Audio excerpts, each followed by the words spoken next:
Welcome to Deep River Farm, folks. I wanted to give you a rundown of what's took place in the mountains since last night.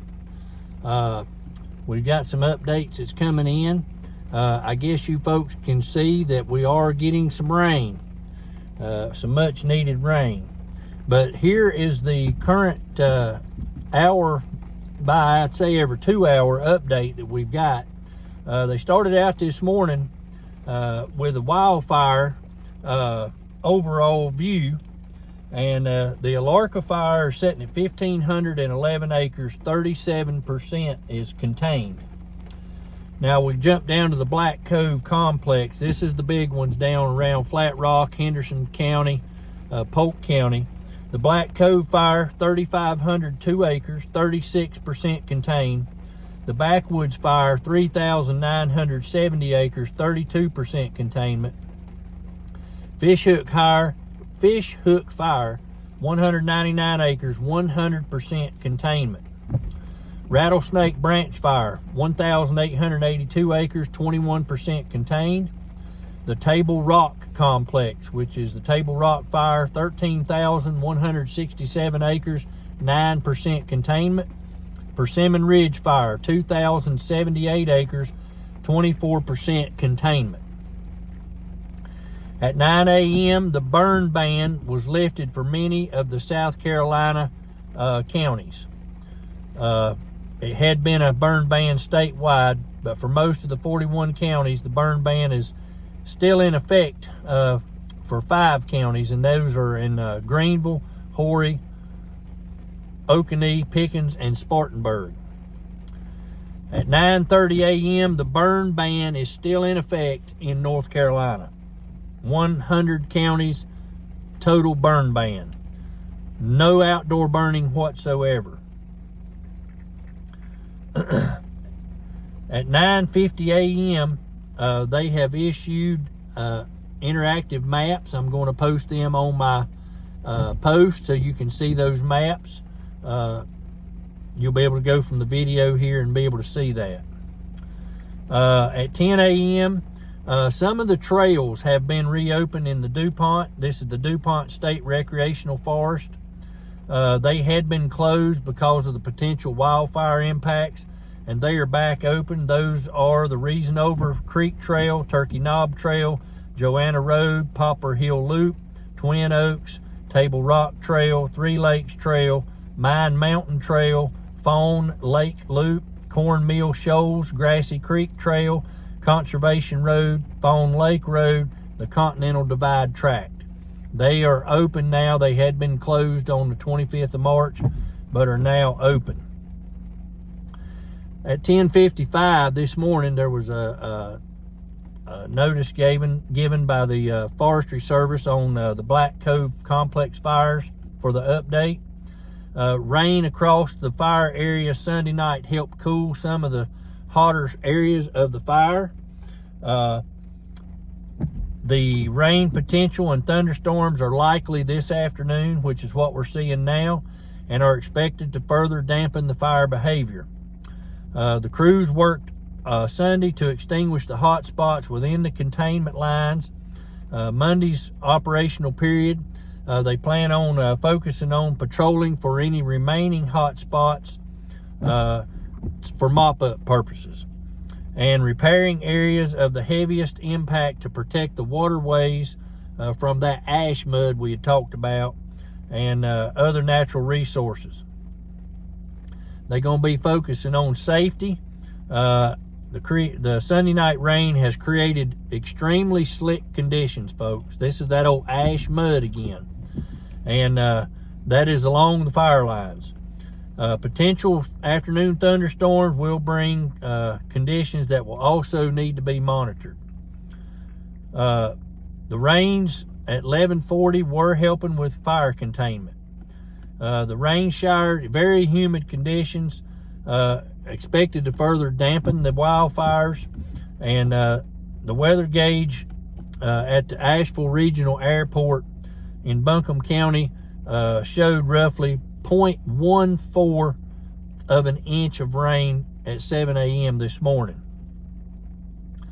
They're expecting a 1/4 of an inch of rain in forecast for the region by the afternoon of the 31st, depending on where the storm showers come in. The firefighters responding in the Transylvania, Henderson, Polk, and Haywood counties, they have the rain, indicated rain, humid conditions.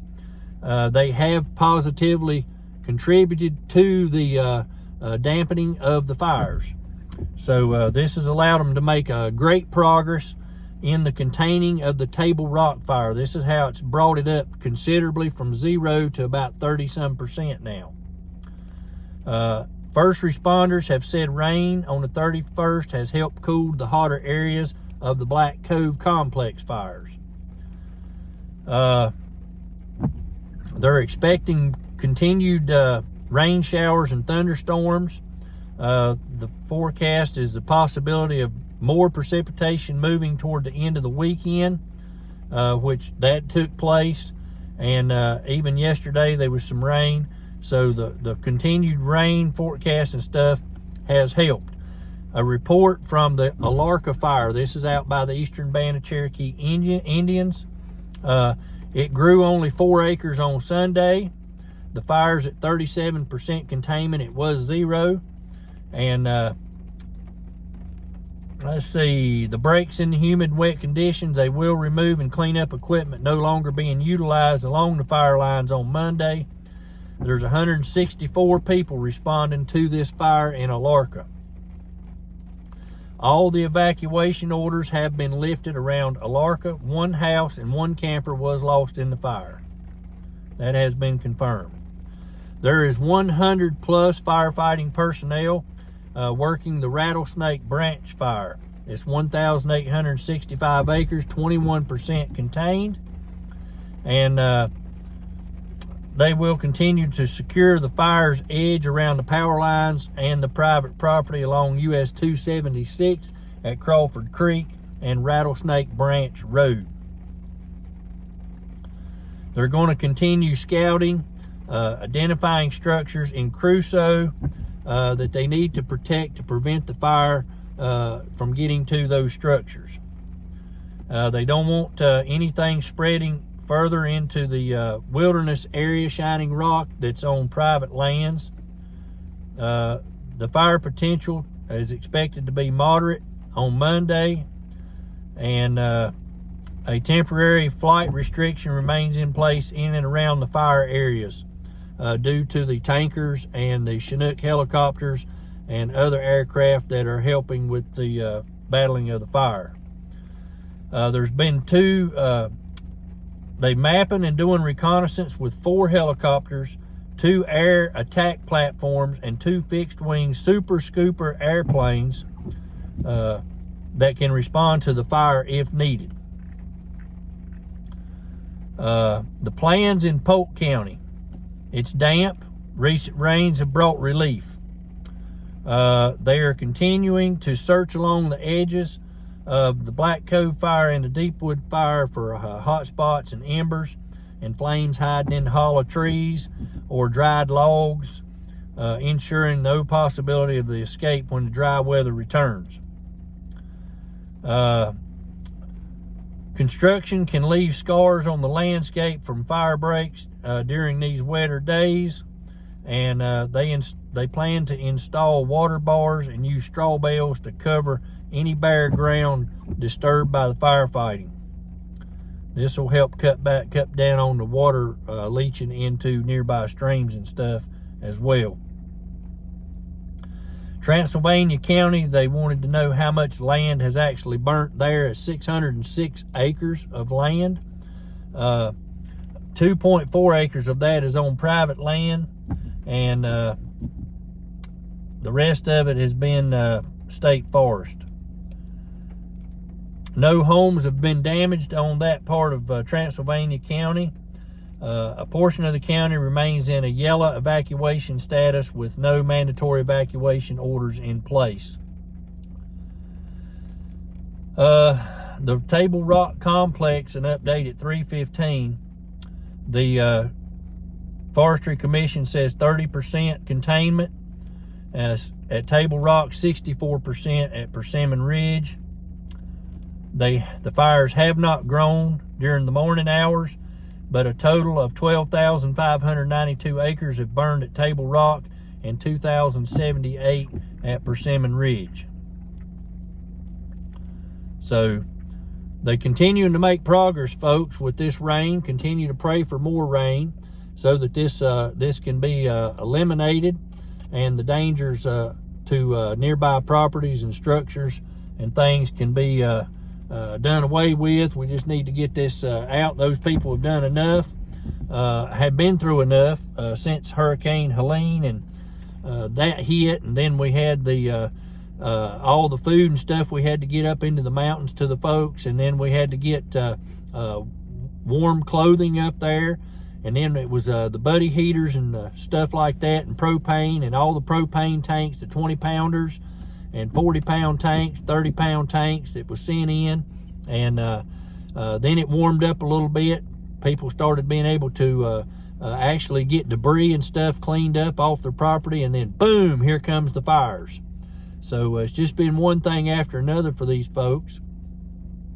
I want to encourage you too, folks. I'm going to have a video here shortly. I have found out some stuff about private bridges that I want to share with you, and also about a group that is helping to come into town by town and be able to help assist folks with their home repairs, FEMA paperwork and stuff like that. They're not affiliated with the government at all. It is a non-profit organization that is coming in and doing this, and we're proud to be able to help them here from Deep River Farm in any way in capacity that we can, along with the Appalachian Navy channel. So you folks stay tuned as we let you know about this organization.